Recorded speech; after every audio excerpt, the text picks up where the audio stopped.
ত্রিপুরার 3 দিকে আন্তর্জাতিক সীমান্ত থাকায় মানব পাচারকারীদের সুবিধে হয়েছে। বিভিন্ন সময় তারা এসব সীমান্তকে করিডোর হিসেবে ব্যবহার করছে। এদের হাতে প্রায়ই পাচার হচ্ছে শিশুরাও। শিশু পাচার রোধে আরও সক্রিয় এবং সমাজের বিভিন্ন স্তরের মানুষদের সচেতন করে তোলার উদ্দেশ্যে সোমবার আগরতলায় এক কর্মশালার আয়োজন করা হয়। রাজধানীর গুর্খাবস্তি এলাকার প্রজ্ঞা ভবনে আয়োজিত কর্মশালায় উপস্থিত ছিলেন রাজ্যের শিশু অধিকার সুরক্ষা কমিশনের চেয়ারপারসন জয়ন্তী দেববর্মা। এছাড়া উপস্থিত ছিলেন পুলিশ, শিশু অধিকার নিয়ে কর্মরত বিভিন্ন স্বেচ্ছাসেবী সংস্থার কর্মকর্তারা।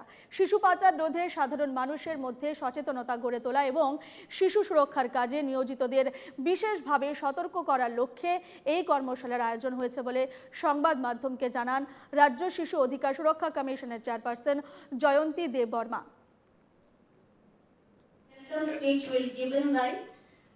আজকে national commission for protection of childs এবং Tripura commission for protection of চাইল্ডসের যৌথ উদ্যোগে এবং ওয়েস্ট ডিস্ট্রিক্টের ডিএম অ্যাডমিনিস্ট্রেশন সহযোগিতায় আজকে এখানে কম্বেটিং প্রিভেন্টিং অ্যান্ড চাইল্ড ট্রাফিকিংয়ের উপর একটি কর্মশালা অনুষ্ঠিত হচ্ছে। এটা মূলত চাইল্ড ট্রাফিকিংয়ের বিষয়ে আমরা আজকে এই অনুষ্ঠানটি জোর দেওয়া হচ্ছে, কারণ আমরা দেখেছি ভারতবর্ষের অন্যান্য রাজ্যের সঙ্গেও আমাদের ত্রিপুরা রাজ্যে কিন্তু ট্রাফিকিংয়ের সমস্যা খুব গুরুতরভাবে দেখা যাচ্ছে।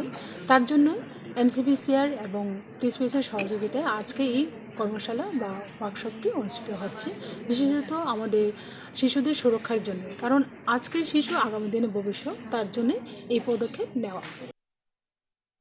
এ নিয়ে আমরা বিস্তারিত জানবো। ফোন লাইনে রয়েছেন আমাদের আগরতলার প্রতিনিধি সুদীপ নাথ। সুদীপ, শিশু পাচার রোধে আরো সক্রিয় এবং সমাজের বিভিন্ন স্তরের মানুষদের সচেতন করে তোলার উদ্দেশ্যে আজ আগরতলায় এক কর্মশালার আয়োজন করা হয় এবং সেই কর্মশালায় কি কি প্রসঙ্গে আলোচনা হয় এবং কি কি তথ্য উঠে আসছে এই কর্মশালা থেকে?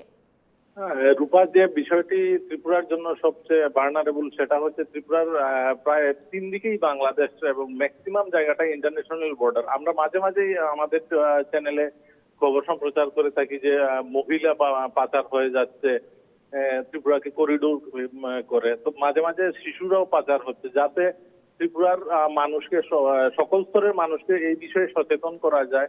যদি এই ধরনের কোনো ঘটনা বা মানুষের নজরে আসে, তৎক্ষণাৎ যাতে পুলিশ বা যে সকল লোকজন বা যে এনজিও গুলো শিশুদের নিয়ে কাজ করে তাদেরকে খবর দেওয়া হয় এবং শিশু পাচার রোধে কার্যকরী পদক্ষেপ নেওয়া যায়, এরই উদ্দেশ্যেই এই ধরনের কর্মশালার আয়োজন করা হয়েছে। মূলত সচেতনতা বৃদ্ধি করাই হচ্ছে এই কর্মশালার মূল লক্ষ্য। রূপা, বেশ ধন্যবাদ সুদীপ।